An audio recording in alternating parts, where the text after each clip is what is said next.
దేవుడి వాక్యంలో నుండి పరిశుద్ధ గ్రంథమైన బైబిల్లో నుండి దయచేసి ఒక సందర్భాన్ని మనం అందరం కలిసి చదువుతాం. 98వ కీర్తన 98వ అధ్యాయం. ఈ కీర్తనలో మొత్తం 9 వచనాలు మనకు కనబడతాయి. ఈ 9 వచనాల్లో ప్రభువుని మనం ఆరాధన చేద్దాం. ఈ 9 వచనాలు దయచేసి మార్చి నేను 1వ వచనం చదువుతాను, మీరు 2వ వచనం, అలాగా ఆఖరి వరకు చదువుతాను. 98వ కీర్తన, సామ్ 98 and verse 1 to 9. కీర్తన 98 1 నుండి 9 వచనాలు. We can read all together. అందరూ కలిసి ఒకటి తర్వాత చదువుదాం. యెహోవా ఆశ్చర్య కార్యములు చేసి ఉన్నాడు, ఆయనను గూర్చి కొత్త కీర్తన పాడుడి. ఆయన దక్షిణాస్త్రము, ఆయన పరిశుద్ధ బాహువు ఆయనకు విజయము కలుగ చేసి ఉన్నది.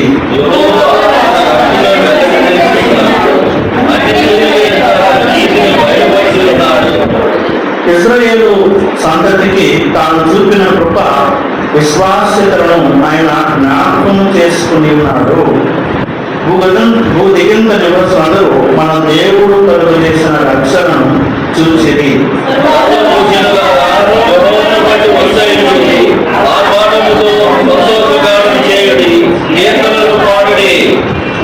సితారా స్వరముతో యెహోవాకు స్తోత్ర గీతములు పాడుడి.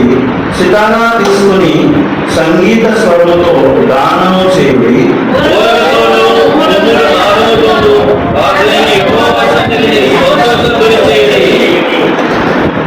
సముద్రము దాని సంపూర్ణత ఘోషించును గాక, లోకము దాని నివాసులను కేకలు వేయుదురు గాక.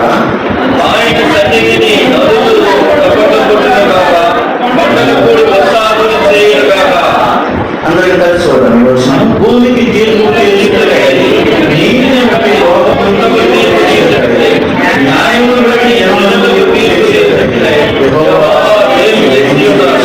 పరిశుద్ధులైన మా తండ్రి, కృపాశక్తి సంపూర్ణ మీ వందనాలు స్తోత్రాలు చెల్లిస్తున్నాను. దయగల మా తండ్రి యేసు ప్రభువా, నేను ప్రభువా అని పిలవడానికి, తండ్రి అని పిలవడానికి ఎటువంటి అర్హత లేదు. కానీ కేవలము నీ ఉచితమైన కృప మాత్రమే నేను తండ్రి అబ్బా అని మొరపెట్టడానికి మాకు అర్హత అనుగ్రహించింది. అందరూ బట్టి నేను స్తుతిస్తున్నాను. నేను ఆరాధించేవారు ఆత్మతో సత్యముతో ఆరాధించాలని, అటు వారి కొరకు నువ్వు ఎదురు చూస్తావని, అటువారే కావాలని దేవా మమ్మల్ని అటువారుగా చేసుకున్నందుకు నీకు వందనాలు చెల్లిస్తూ, కృతజ్ఞతాస్తుతులు చెల్లిస్తూ నిలబడుతున్న మనిషి నేనే, కానీ ఆత్మ నీదే ప్రభా. ఆత్మ ద్వారా మాట్లాడి బలపరచమని యేసు ప్రభువు గొప్ప నామంలో ప్రార్థించి అడిగి వేడుకుంటున్నాము తండ్రి, ఆమేన్. చూడండి, పరిశుద్ధ గ్రంథంలో రాసిన ప్రతి కీర్తనకు ఒక ప్రత్యేకత అనేది మనకి ఉంటుందండి. ప్రతి కీర్తనలో ఏదో ఒక ప్రత్యేకత మనము చూడగలుగుతాం. ఏంటి ఈ 98వ కీర్తనలో ఉండే ఒక ప్రత్యేకత ఏంటి? What is the special in this song? ఈ కీర్తనలో దేవుడికి కనబడుతున్న ప్రత్యేకత ఏంటి? మనం ఏం గ్రహించాలంటే ఈ కీర్తనలో చూడండి, మొత్తము 9 వచనాలు మనకు కనబడుతాయి. ఎన్ని వచనాలండి? మొదటి నుంచి మనం అన్ని చదువుకున్నాం. ఈ 9 వచనాలని 3 భాగాలుగా మనం డివైడ్ చేయాలి. అప్పుడే ఈ కీర్తన మనకు అర్థమవుతుంది. ఈ 9 వచనాలు ఉన్నాయి కదా, 98వ కీర్తన మొదటి నుంచి 9 వచనాల్లో ఈ 3 భాగాలు, ఈ 9 వచనాన్ని ఎన్ని భాగాలు చేయొచ్చు మనము? 3 3 9. మొదటి భాగం ఒక భాగం, అలాగే మధ్యలో మొదటి భాగం అంటే ఎక్కడి నుంచి ఎక్కడి వరకు? మొదటి నుంచి 3 అది ఒక భాగం. రెండో భాగం అక్కడి నుంచి 4, 5, 6 వచనాలు. ఈ 3 వచనాలు రెండో భాగం. మూడో భాగం అంటే 7, 8. మనం అర్థం కావడానికి నేను ఇలా చెప్తున్నాను. మొదటి భాగాన్ని పాస్ట్ అంటాం. పాస్ట్ అంటే PIST. పాస్ట్ అంటే గతించిపోయిన కాలం. ఓకేనా? రెండో భాగము 4, 5, 6 వచనాలు ప్రస్తుతం ప్రెజెంట్. ఒకటి పాస్ట్, రెండోది ప్రెజెంట్ ఇప్పుడు, మూడోది ఫ్యూచర్. ఫ్యూచర్ అంటే ఎన్ని వచనాలు? 7, 8. అంటే భక్తుడు ఇక్కడ ఈ 3 కాలాలను బట్టి ప్రభువుని ఆరాధిస్తున్నాడు. మనం కూడా బైబిల్లో మాట ఉంది, వర్తమాన, భూత, భవిష్యత్తు. అంటే ఈ 3 కాలాల్లో దేవుడు ఉన్నటువంటి వాడు. ఆయన గత కాలంలో ఉన్నాడు. గత కాలం అంటే ఏంటి? నిన్నటి వరకు నీతోనే ఉన్నాడు, ఇప్పుడు నీతోనే ఉన్నాడు, ఇక ముందుగా నీతో కూడా ఉంటాడు. అంత గొప్ప దేవుడు మనం కలిగి ఉన్నాం. గతించిపోయే దేవుడు కాదు. నిన్న, నేడు, రేపు నిరంతరము అని బైబిల్ ఉంది. ఆయన ఎప్పటి నుంచి ఉన్నాడంటే నిన్న, నేడు ఏకరీతిగానే ఉన్నాడు. ఆయన మార్పు లేనటువంటి దేవుడు. ఆయన అంత గొప్ప దేవుడిని ఆరాధించడానికి వచ్చిన మనము ఆయన్ని ఏమని ఆరాధించాలంటే, ప్రభా గతంలో నీవు నాకు దేవుడిగా ఉన్నావు. అందుకే గతము అనేసరికి ఆ 3 వచనాలు చదివితే అర్థమవుతుంది. గతంలో ఏం చేశాడు? మొదటి 3 వచనాలు, యెహోవా ఆశ్చర్యకార్యములు చేసి ఉన్నాడు. రెండోది, ఆయన గురించి కొత్త కీర్తన పాడుడి. ఆయన దక్షిణ హస్తము, ఆయన పరిశుద్ధ బాహువు ఆయనకు విజయం కలుగు చేసి ఉన్నది. యెహోవా తన రక్షణను వెల్లడి చేసి ఉన్నాడు. ఇలా చదువుకుంటే ఈ మొదటి వచనంలో చేసి ఉన్నాడు అనే మాట ఎక్కువగా కనబడుతుంది. ఎన్నిసార్లు రాయబడిన మాట? మొట్టమొదటి లైన్లో యెహోవా ఆశ్చర్య కార్యములను ఇది మొదటిది. దేవుడట ఆశ్చర్య కార్యాలు చేశాడు, గతంలో చేశాడు ఆయన. రెండోది, ఇంకేం చేశాడు చెప్పండి? ఆయనకు చూడండి ఇంకేం చేశాడు? 2వ వచనంలో యెహోవా వెల్లడి చేశాడు, తన రక్షణను మనకు చూపించాడు. ఆశ్చర్య కార్యాలు చేయడమే కాదు, రెండోది తన రక్షణను వెల్లడిపరిచాడు. మూడోది నీతిని బయలుపరుచున్నాడు. 3వ వచనంలో ఉంది, ఇశ్రాయేలు సంతతికి తాను చూపిన కృపా విశ్వాసకులను ఆయన జ్ఞాపకము చేసి ఉన్నాడు. ఇంకా లాస్ట్ లో ఉంది, భూదిగంత నివాసులందరూ మన దేవుడు కలుగు చేసిన రక్షణను అంటే రక్షణ కలుగు చేశాడు. ఈ విధంగా చూస్తే చేసి ఉన్నాడు అన్నమాట.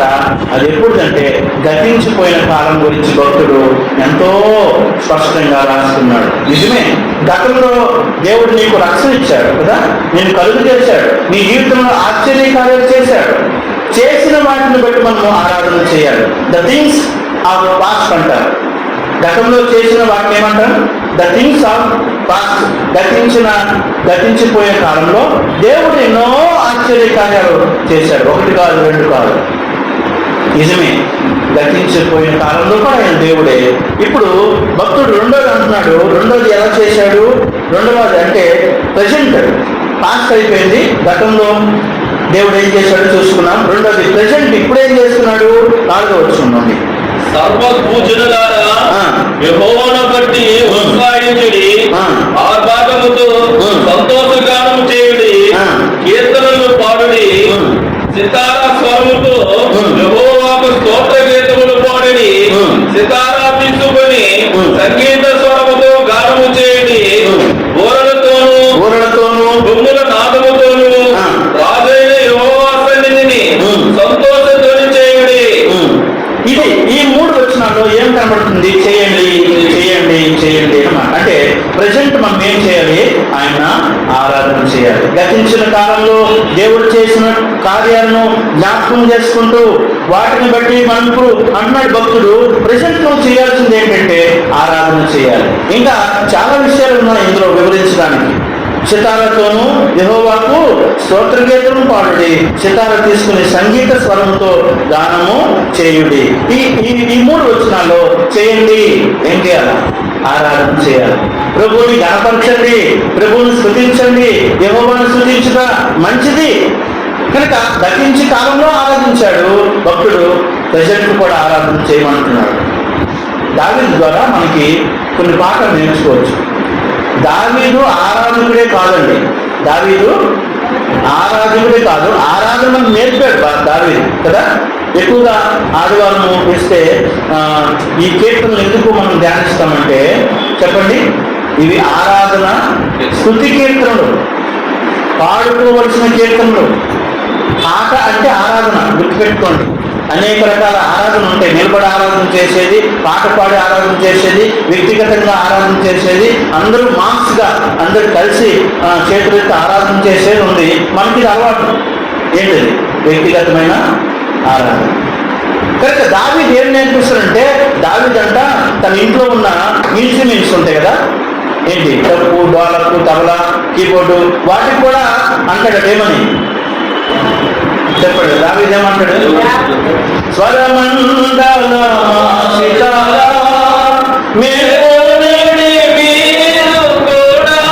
మనం ఎప్పుడైనా తబలాకి నువ్వు మేల్కో ఇంకెంతసేపు నిద్రపోతావు అంటామా? కానీ దావీదు తన మేల్కున్న తర్వాత స్వరమండలము, సితార వాయిద్యాలతో మీరు కూడా ప్రభువుని స్తుతించండి. నా ప్రభు అంత గొప్పవాడు. నేనే కాదు, మీరు కూడా ఏం చేయాలి? తన మందిరంలో ఉన్నవన్నీ కూడా ఆయనకి స్తుతి చెల్లిస్తున్నాయంట. కొండలు చప్పట్లు కొడుతున్నాయంట. సృష్టి అంతా కూడా మీకు తెలియదేమో మనకంటే బాగా ఆరాధన చేస్తున్నాయి. కానీ దేవుడు వాటి ఆరాధన దేవుడు కోరుకోవట్లేదు.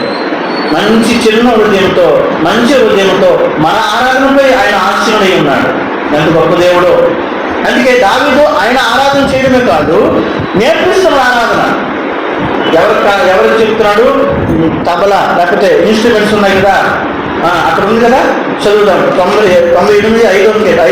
98:5 సితారా స్వరముతో యెహోవాకు స్తోత్ర గీతం పాడుడి, సితారా తీసుకొని సంగీత స్వరముతో గానం చేయండి. ఇక్కడ 2 స్వరాలు కనబడుతున్నాయి మనకి. ఏ స్వరం అది? సితారా స్వరము, సంగీత స్వరం. అంటే పాటతోనూ వాయిద్యాలతోనూ మీ ప్రభువుని గణపరచండి. దావీదు ద్వారా నిజంగా గొప్పగా మనం నేర్చుకోవచ్చండి. దావీదు ఆరాధకుడే కాదు, ఆరాధన నేర్పించినాడు. అందుకే దావీదు మొదటి దినవృత్తాంతాలు 15వ అధ్యాయంలో తర్వాత చూద్దాము. మొదటి దినవృత్తాంతం 15వ అధ్యాయం చదివితే అక్కడ కొంతమందిని పాటలు పాడేవారిని, వాయిద్యాలు వాయించేవారిని, చాలా మంది అక్కడ నిలబడతాడు. ఆయన నువ్వు పాటలు పాడేవాడవా, అయితే నువ్వు ఎక్కడుండు, నువ్వు వాయిద్యాలు వాయించేవాడవా, నువ్వు పక్కనే ఉండు. చూడండి ఎంత కొన్ని పాటలు చాలా వినసొంపుగా ఉంటాయి. ఎందుకు చెప్పండి. కూర రుచిగా ఉండాలంటే ఏం చేస్తాం? చాలా మన అక్కడైతే ఎంత రుచిగా ఉండడానికి ఎన్నెన్నో ప్రయత్నాలు చేస్తూ ఉంటారు. మంచిదే. అయితే ఒక పాట అందంగా ఉండడానికి, వినసొంపుగా ఉండడానికి దానికి బైబిల్లో తంబూర, సితార ఇవన్నీ ఉన్నాయంట. ఇవన్నీ కలిపి వింటున్నప్పుడట ఒక రకమైనటువంటి దైవికమైన ఆనందం.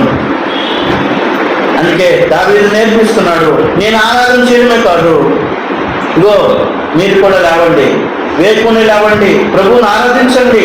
తన వాయిద్యాలతో చెప్తున్నాడు. తన దగ్గర ఉన్నటువంటి గాయకులతో కూడా ఏం చెప్తున్నాడు? ఆరాధన చేయమంటున్నాడు. చివరికి తన గొర్రెల కాపరిగా ఉన్నప్పుడు కూడా గొర్రెలు కూడా చెప్పాడేమో ఏమని? యెహోవా నా కాపరి నాకు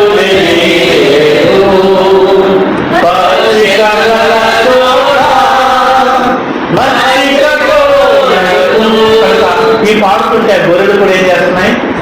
ఎంజాయ్ చేస్తున్నాయి. అబ్బా ఎంత స్వరమై దావీదు, నీది ఎంత మంచి స్వరం. ఇలాంటి స్వరం కలిగినాడు ఎక్కడో మందిరంలో ఉన్నప్పుడు విక్రించుకున్నావు గొర్రెల దొడ్డలో. అప్పుడు దావీదు, నాకు దేవుడు హెచ్చించే సమయం ఒక రోజు వస్తుంది. కనుక తప్పి కదా, గతించిన కాలాన్ని బట్టి, గతించిన కాలంలో దేవుడు చేసిన కార్యాలను బట్టి మనం ఏం చేయాలి? ఆరాధన చేయాలి. ప్రస్తుతం మనం ఏం చేయాలంటే ఇక్కడ అంటాడు, ఉత్సహించుడి, కీర్తన పాడండి, 5వ వచనంలో స్తోత్రములు చేయండి. ఇంకా చెప్పాలంటే సంతోషధ్వని. ఇది ప్రెజెంట్, పాస్ట్ అయిపోయింది. ప్రెజెంట్ లో ఏం చేయాలో తెలుసుకున్నాం. ఇంకొకటి మిగిలింది ఫ్యూచర్ లో ఏం చేయాలో భక్తుడు చెప్తున్నాడు. చదువుదాము. 98వ కీర్తన 7, 8, 9 వచనాలు. సముద్రమును దాని సంపూర్ణతయు ఘోషించును గాక, లోకమును దాని నివాసులను ఏకవేయుదురు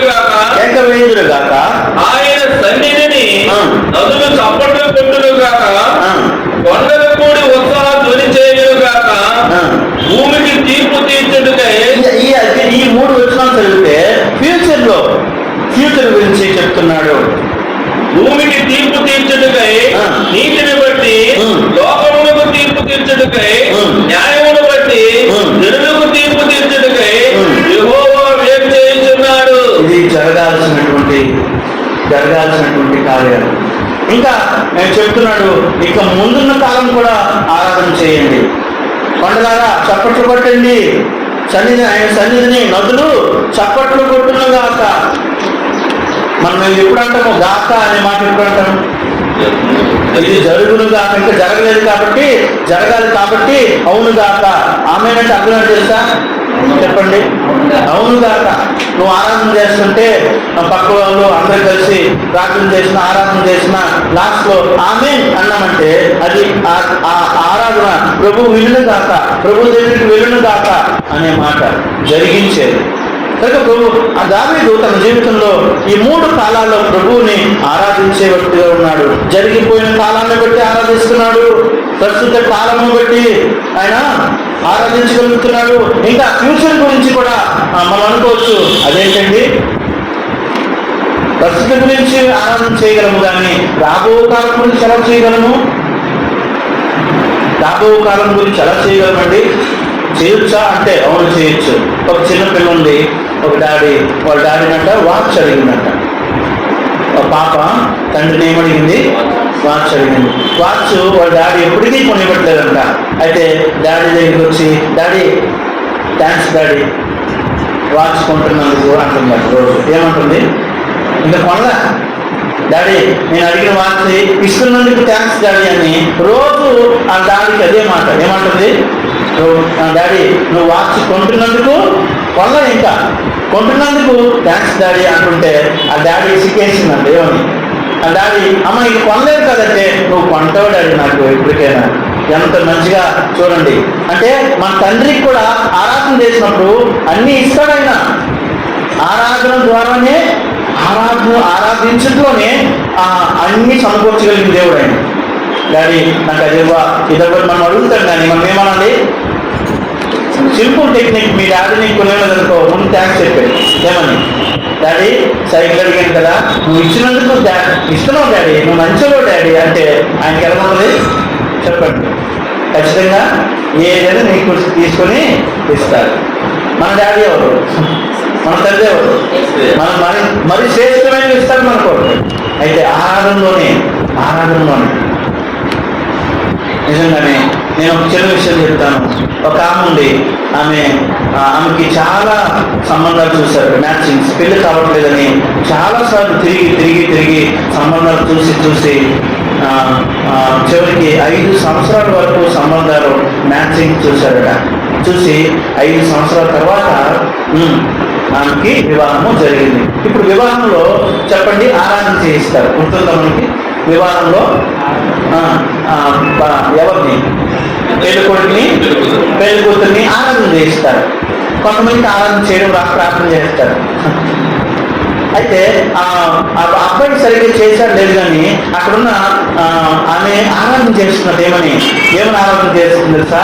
నా ప్రియుడు ధవలవర్ణుడు, రత్నవర్ణుడు, 10,000 మంది అది అతి సులభంగా అతన్ని వస్తుంటే అక్కడున్న సేవకులందరూ కన్నీళ్ళతో నేను ఏంటి ఇంత గొప్పగా ఆరాధన చేస్తుంది. మనం ఎక్కడ ఆరాధన చేస్తాం? ఆదివారం ఆరాధన సన్నిధిలోనే.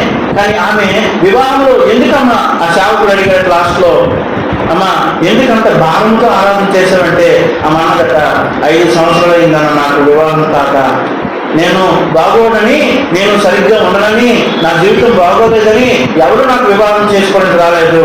అందుకే ఆ వివాహంలో నాకు నిజమైన గురుడైన యేసయ్యని నేను ఏం చేస్తున్నాను? ఆయన పొగుడుతున్నానయ్యా అని అన్నప్పుడు నిజంగా ఎంత గొప్ప ఆరాధన అది. తన ముందు ఒక ప్రియుడు ఉన్నాడు, తన భర్తే ఉన్నాడు, కానీ ఏమి ఆరాధన చేసింది? నా ప్రియుడు ధవలవర్ణుడు, రత్నవర్ణుడు, 10,000 మందిలో అతి సులభంగా అతన్ని వాల్చవచ్చును. ఎంత గొప్పగా ఆరాధన చేసిందో. ఎందుకో తెలుసా? ఆమెకి 5 సంవత్సరాల తర్వాత వివాహం అయింది. వివాహం అవదనుకున్నారు అంతే, కానీ ఆమె ప్రభువుని ఆరాధన చేయగలిగింది. కనుక మనం ఎప్పుడైతే జరగాల్సిన కార్యాలు ఉన్నాయి, జరుగుతాయి. అయితే ముందు మనం చేయాల్సింది ఆరాధన. నువ్వు వర్షిప్ ద్వారా అన్నిటి నువ్వు పొందుకోగలుగుతావు. ఆరాధన చేయడం ద్వారా ఆటంకాలు పోతాయి. ఆరాధన చేయడం ద్వారా ఆర్థిక సమస్యలు ఎదురుపోతాయి. ఆరాధన చేయడం ద్వారా అర్థమవుతుందా, అల్పమైన జీవితము అధికంగా చేయగలిగిన దేవుడు ఆయన. కనుక ఆరాధన చేయాలి. అయితే ఈ కీర్తనలో ఒక మాట ప్రత్యేకంగా కనబడుతుంది. ఈ కీర్తన 98వ కీర్తన 5వ వచనం చదివితే అది ఒక ప్రత్యేకమైన కీర్తన అని చెప్పవచ్చు. 98:5 సితారా స్వరముతో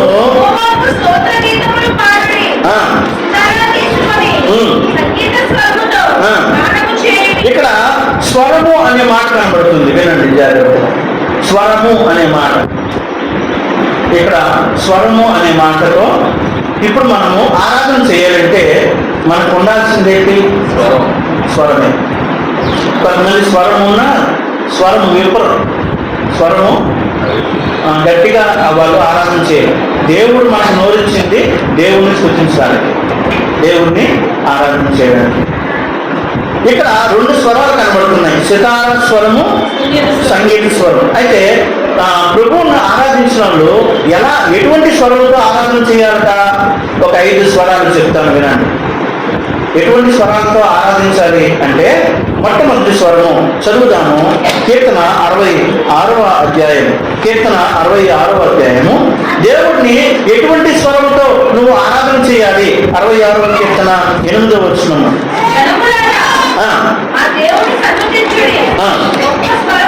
గొప్ప స్వరముతో, ఎలాంటి స్వరంతో నువ్వు దేవుడిని ఆరాధన చేయాలి? గొప్ప స్వరముతో.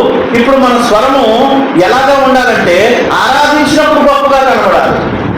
ఏదో మాట్లాడినప్పుడు, గొడవలాడినప్పుడు ఆ గొప్పగా ఆటోమేటిక్ వచ్చేస్తుంది ఆ స్వరం. మన పాపం వస్తే ఎలాంటి స్వరం వస్తుంది బయటికి? అమ్మ బాబోయ్, అక్క మెత్తకుంటున్నాను, పాపం వచ్చినప్పుడు ఎంత స్వరమా అమ్మో. అప్పుడు కళ్ళు నుంచి అంటే అర్థం ఏంటంటే ఆ స్వరము అక్కడ ఉపయోగించడం కాదు, కానీ ఆరాధించాలనే ఆ స్వరం మన నుండి రావాలి. ఆరాధన వర్తమానం స్టార్ట్ అయినప్పటి నుంచే లోపల ఒక కుతూహలం రావాలి. ఆరాధించినప్పుడు స్టార్ట్ అయినప్పుడే వాక్యం అవుతుండగానే నా ప్రభువుని ఎప్పుడు ఆరాధిస్తానా, ఎప్పుడు స్తుతిస్తానా, ఎప్పుడు గణపరుస్తానా ఆశతో ఉండాలి. అదే గంభీర. మొదటి స్వరం ఏంటి? గొప్ప స్వరముతో. పక్క ప్రకటనలో వాళ్ళు ఎలాంటి ఆరాధన చేశారు తెలుసా? గొప్ప స్వరముతో ఆరాధన చేశారు. ఉందన్నమాట. చదువుదాం ఒకసారి. ప్రకటన గ్రంథము ఎక్కడుందో తీసి సహాయం చేయండి, తీయగలిగితే. ప్రకటన గ్రంథం 4-5 అధ్యాయంలో ఉంటుంది. 4వ అధ్యాయంలో ఉండొచ్చు. ప్రకటన గ్రంథం 4వ అధ్యాయం.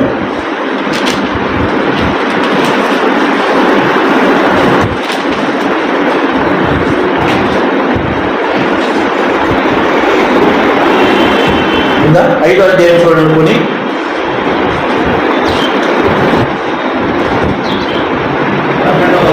5:12. వారు వధింపబడిన గొర్రెపిల్ల శక్తియు, ఐశ్వర్యమును, జ్ఞానమును, బలమును, ఘనతయు, మహిమయు, స్తోత్రమును పొందనర్హుడని గొప్ప స్వరముతో, నీ ప్రభుని గొప్ప స్వరముతో ఆరాధన చేయాలి. గొప్ప స్వరముతో.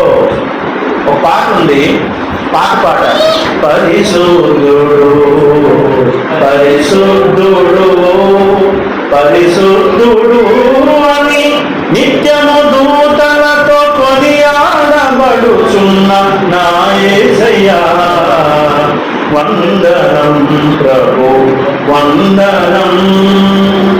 అందులో వస్తుంది ఈ చరణం, గొప్ప స్వరముతో అని. ఎప్పుడైతే గొప్ప స్వరముతో ఆరాధన చేస్తున్నారో నిజంగా ఆ సన్నిధిని వాళ్ళు అనుభవించగలుగుతారు. కనుక కొంతమంది సిగ్గుపడతారు ప్రభువుని ఆరాధన చేయడానికి.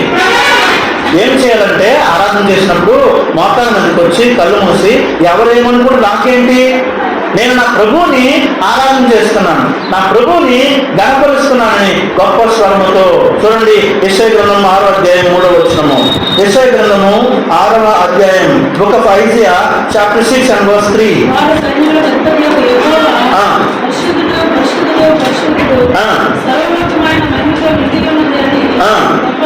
గొప్ప స్వరముతో గాన ప్రతిగానములు చేయుచున్నది రెండోది యవనస్తులు కూడా మీరు చదవాలి, వెంటనే తీసి బైబిల్ వెంటనే తీసి చదివితే బాగుంటుంది.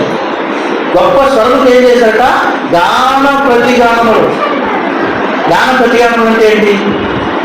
వాళ్ళు ఇటుపోయి పాడితే ఇటుపోయి వీళ్ళు పాడుతున్నారంటే గాన ప్రతిగానం, కలిసి పాడుతున్నారు. ఇక్కడ మొట్టమొదటిది ఎలాంటి స్వరముతో ప్రభువుని ఆరాధించాలి? గొప్ప స్వరముతో. ఇది మొదటిది. ఇదేంటి? రెండోది ఎలాంటి స్వరముతో చేయాలి ఆరాధన? రెండోది ఏకస్వరముతో చేయాలట. ఎలాంటి స్వరము? ఏకస్వరం. అంటే 2వ వృత్తాంతాల గ్రంథము 5వ అధ్యాయం, 2 Chronicles chapter 5 and verse 13. 5:13.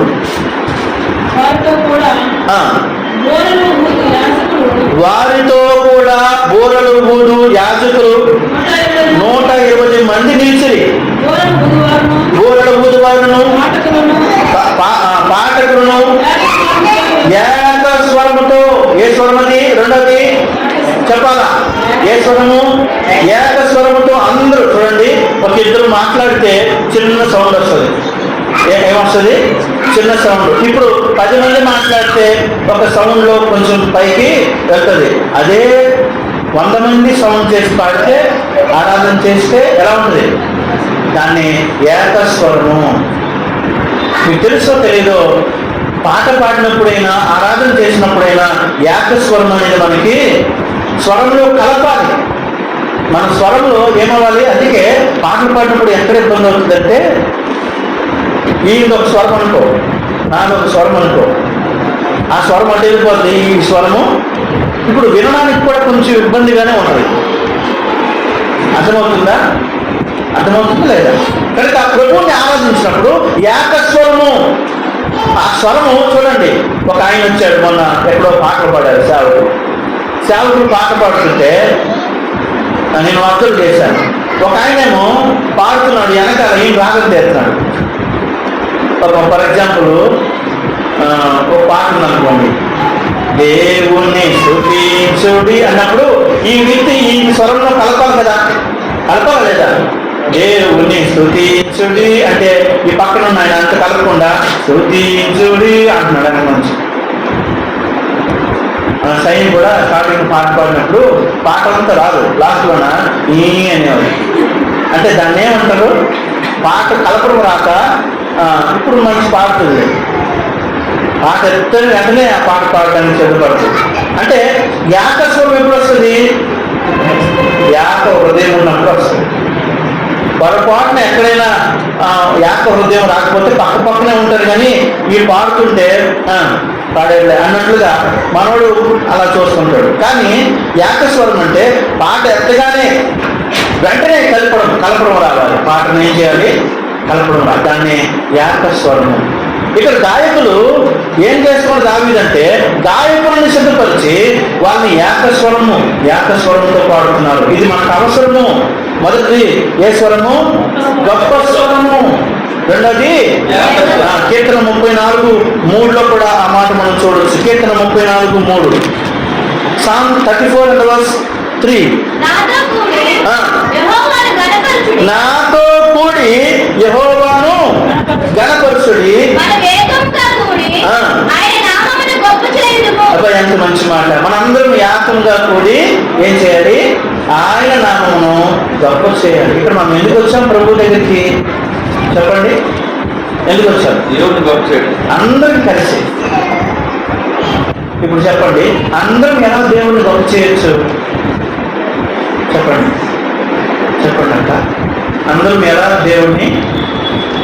నువ్వు ఆరాధన చేస్తున్నావా? ఆరాధన చేసేవారు ఆరాధన ద్వారా దేవుడిని ఏం చేశారు? వాక్యం చెప్తున్నా, వాక్యం చెప్పుడు ద్వారా దేవుడిని కనపరచచ్చు. వాయిద్యాలు వాయిస్తున్నారా? వాయిద్యాలు వాయించి ఏదైనా మహిమ ఎవరికి వెళ్తుంది?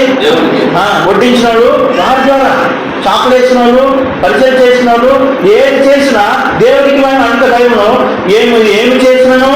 భోజనం చేసినను, ఆనము చేసినను దేని కొరకు? దేవుని మహిమ కొరకు. ఇంకొక దాని కొరకు వద్దు, దేవుని మహిమ కొరకు చెయ్యి అంటాడు. అలాంటప్పుడు అందరూ ఏకస్వరం ఉండాలి. కనుక రెండోది, ఒకటి గొప్ప స్వరము, రెండోది ఏకస్వరము, మూడోది చూడండి గంభీర స్వరము. ఏ స్వరం అది? చదువుదామా? మొదటి దినవృత్తాంతాల గ్రంథము 15వ అధ్యాయం, ఫస్ట్ క్రానికల్స్.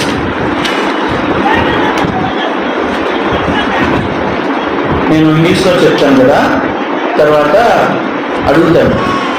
ఎవరైతే పిల్లలకి ఆ నోట్స్ అడుగుతాను అనమాట, ఇంగ్లీష్లో చెప్తాను రిఫరెన్స్లో, అది చూపించాలి. ఏం చెప్పానో లాస్ట్లో చూపించాను. ప్రత్యేకంగా దేవుడిని అడుగుతాను. అంటే ఇక్కడ మూడోది గంభీర స్వరము. మొదటి దినవృత్తాంతాలు first chronicles chapter 15 and verse 16. అంతటి దావీదు పాఠకులను పిలిచి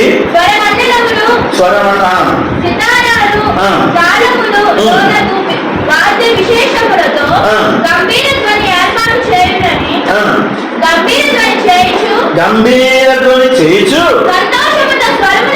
అబ్బా మంచి మాట, సంతోషముతో స్వరములెత్తి పాడినట్లు అక్కడ ఉన్నటువంటి అధిపతులు లేవీలకు ఒక ఆర్డర్ వచ్చింది. లేవీలారా అనగా సేవకులారా, మీరేం చేస్తారంటే ఎవరు డోలపాలు తెచ్చుకోండి, ఎవరు కీబోర్డ్ వాళ్ళు తెచ్చుకోండి, ఎవరు తబలా వాళ్ళు తెచ్చుకుని ఏం చేస్తారంటే మీరేం చేస్తారంటే వాయించినప్పుడు ఎలాంటి స్వరం రావాలంటే గంభీర స్వరం రావాలి. వాయించినప్పుడు ఏం రావాలి? ఇక్కడ పాట పాడుతుంటే వాయించినప్పుడు ఎలా ఉంటుందంటే ఆ పాటలో ఉద్యమం రావాలి. పాటలో ఉద్యమం రావాలి. నిన్న బ్రదర్స్ ఉన్నారు వాయించడానికి. పాటలు మంచిగా అంటే అసలు అది ఉన్నప్పుడు ఎలా ఉంటుందని మనకి ఇంకా పాడాలి అనే ఒక తపన ఉంటుంది కదా. అందుకే దేవుడు మనకు వాయిద్యాలు ఇచ్చాడు. ఏమి ఇచ్చాడు? గోల్డ్ మందిరం నిండా వాయిద్యాలు. ఇక్కడ వాయించడం లేదు, వాయించినాడు కనుక దాని కొరకు కూడా మనము ప్రార్థన చేద్దాం. కనుక మూడోది గంభీర స్వరముతో, ఇది మూడవది. నాలుగోది అదే వచ్చిన చదవండి, అదే వచ్చిన మళ్ళీ రిపీట్ చేయండి. First chronicles chapter 15 and verse 16.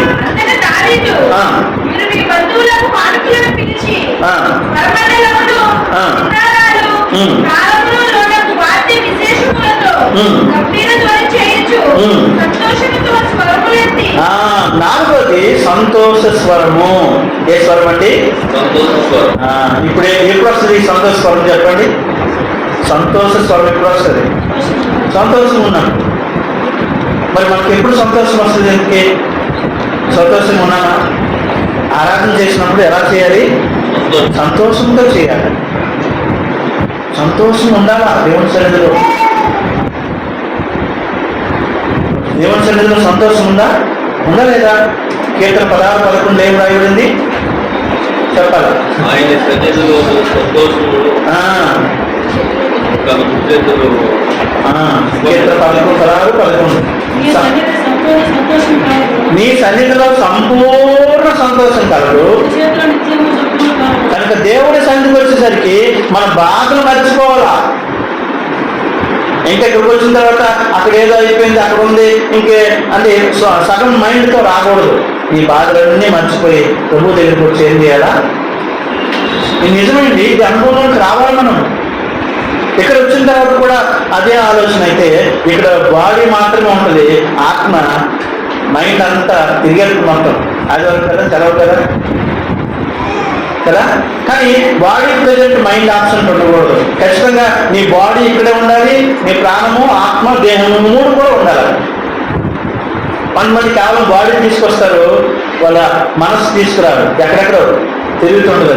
ఆదివారము నా ఫ్రెండ్ ఎక్కడ ఉన్నాడు, ఈ టైం నేను ఎక్కడున్నాను గత వారంలో అని ముందున్న వాటిని జ్ఞాపకం చేసుకుంటారు. కనుక సంతోష స్వరం రావాలి మనకు.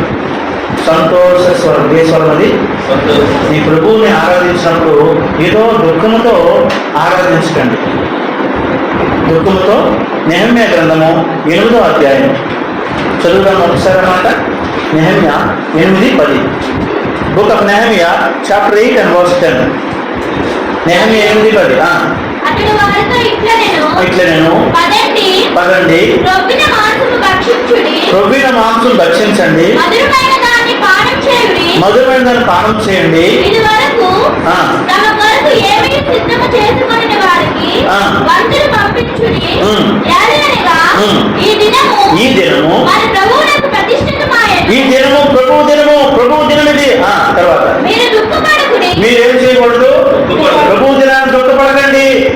తర్వాత యెహోవా యందు ఆనందించుట వలన ఆ. మీరు బలవంతులు. దుఃఖపడితే నువ్వు ఎప్పుడు దుఃఖమే, గుర్తుపెట్టుకో. దుఃఖంతో మునిగిపోయి నువ్వు ఎక్కడికి వెళ్ళిపోతావో తెలియదు. కానీ ఈ ప్రభు దినాన నువ్వు సంతోషించాలా, సంతోషంతో ఆరాధన చేయాలా. నువ్వు సంతోషంతో ఆరాధన చేయు, నీ దుఃఖం అంతా ఎగిరిపోతుంది. అవునా కాదా? నీ జీవితంలో నువ్వు ప్రభు యెహోవా యందు ఆనందించడం వలన మీరేమవుతారు? నువ్వు బలహీనంగా ఉన్నావా? అయితే ప్రభువుని ఆరాధించి చూడు ఒకసారి. ప్రభువుని ఆరాధించాలంటే ఏదో ప్రేమ నమ్మకండి, నాకు ఎందుకు బాధ, ఎందుకు ప్రభా అని అలా కాదు. సంతోషంతో ఆరాధన చేయాలి ప్రభువుని. ఎలాంటి ఆరాధన? ప్రభువుకి ఎలాంటి స్వరం కావాలి? మొదటి స్వరం ఏంటి? గొప్ప స్వరముతో బిగ్గరగా ఆరాధన చేయి, సిగ్గుపడకు. రెండోది యాక స్వరము, అందరితో కలుపు పాట పాడుతున్నప్పుడు, ముందు అంత అవ్వకు. మూడోది గంభీర స్వరం, బిగ్గరగా నువ్వు పాడితే అనాలి. మనం ఆ అక్క పాడితే చాలన్నా అంత స్వరం ఉంటున్నాడు. ఇది గంభీర స్వరం. నాలుగోది సంతోష స్వరం, సంతోషంతో పాటలు. అందుకే భక్తుడు నెహెమ్యా అంటున్నాడు, ఈరోజు మీరు దుఃఖపడకండి, ఇది ప్రభు దినం. ఈరోజు మీరు సంతోషించండి. ప్రభువునందు ఆనందించిన వాళ్ళు ఏమవుతారు? బలం పొందుతారు. మీరు ఏ విషయం నుంచి బలం సాగట్లేదు, ప్రభువునందు ఆనందించు, అప్పుడు బలం రాగా. ఇది నాలుగోది. ఐదోది ఆఖరిది ఇంకొక స్వరం ఉంది, దాన్ని సితారా స్వరం. ఏ స్వరం అది? చదువుదాం. కీర్తన 98లోనే ఉందన్నమాట. 98 కీర్తన 5 వచ్చినాం. సితారా స్వరముతో. అందుకే మనం పాట పాడతాం, తంబుర సితారతో మా ప్రభుని ఆరాధించెదము. తంబుర సితారతో మా ప్రభుని ఆరాధించెదము. తంబుర సితారతో ప్రభుని ఆరాధన చేయొచ్చు. ఒక ఆయనకి పాటలు, ఒక ఆయనకి ఏం రాదు తెలుసా? ఆరాధన చేయడం రాదు, ఆయనకి పాటలు రావు. కానీ ఒకసారి పాట పాడుతుంటే ఆరాధన అంటే ఏమనుకుంటాము? నోటితో చేస్తేనే ఆరాధన. కానీ ఇక్కడ ఏమైంది? తంబుర సితారతో. చెప్పండి, తంబురతో ఆరాధించవచ్చు, వాయిద్యాలతో ప్రభువుని. ఆ వ్యక్తికి ఆరాధన రాదు, కానీ ఆ సితారా వాయించడం మాత్రం వచ్చు. మీకు తెలుసో లేదో, కొంతమంది వాయిస్ కీబోర్డ్ అవ్వచ్చు, గిటార్ వాయిస్తుంటే అది ఆరాధన ప్రభువుకి. అది చూసి మనము అబ్బాయి ఎంత బాగా వాయిస్తున్నాం, అది ఆరాధన. ప్రభువుకి ఆరాధించుకుంటుంది. ఏమీ రాకపోతే వాయిద్యాల కూడా ప్రభువుని ఏం చేయొచ్చు? ఆరాధన చేయొచ్చు. నాకు రాదంటే ఎప్పటికీ రాదు. ఏదో ఒక సౌండ్ వస్తుంది, డబ్బు సౌండ్ వస్తుంది, వాగించు. స్టార్టింగ్లో నేను బాధపడేవాడిని. కంజీలు పడుతుంటే, ఒక పాస్టర్ కంజీలు పడుతుంటే అలా నేను కొట్లాడిపోతున్నాను. ఏంటి కారణం అంటే ఏడుస్తుండేవాడిని. ప్రభు నాకు నేర్పించు. ఆటోమేటిక్గా దాని మీద కొట్టడం ప్రారంభించాను. ఏదో ఒక దరువు మనకు సెట్ అయిపోతుంది. ఏదో ఒక దరువు మనకి ప్రభువు నేర్పిస్తాడు. నిన్న సేవకు చెప్పినట్లు నా యొక్క నేర్చుకోండి అన్నారా వాక్యం? నా యొక్క మీరు ప్రభువు నేర్పిస్తాడు చక్కగా. కనుక ప్రభువుని ఆరాధించినప్పుడు నీకు ఎలాంటి స్వరం ఉండాలి అంటే, మొట్టమొదటిది గొప్ప స్వరంతో నువ్వు ఆరాధన చేయాలి. నీ స్వరాన్ని దాచుకోకు, అంచిపెట్టుకోకు, స్వరాన్ని విప్పు. నీ నోరు బాగుగా తెరుము, నేను దాన్ని. ఇది మాకు ఎలా అర్థం అవుతుంది? ప్రభా, నోరు బాగా తెలిస్తే నువ్వేమైనా పెడతావా తినడానికి? అలా కాదు నాయన. నోరు బాగా తెరవడం అంటే ఆరాధన కొరకు తెరవడం. కనుక మొదటిది గొప్ప స్వరము, రెండోది ఏకస్వరం, మూడవది గంభీర స్వరము, నాలుగు సంతోష స్వరము, ఐదవది సితార స్వరము. కనుక నువ్వు నీకున్న స్వరంతో ఆరాధించే చాలు. నీకున్న స్వరమే ప్రభు విప్పు. అటు విధంగా మనం ప్రభుని ఆరాధించాలి. రండి, మోకరించండి, ఆరాధించండి. బ్రదర్స్ నుండి, సిస్టర్స్ నుండి ఒకరి తర్వాత ఒకరు గట్టిగా మైక్ లేకపోయినా పర్వాలేదు, మనమే కాబట్టి గట్టిగా ఆరాధన చేయాలి.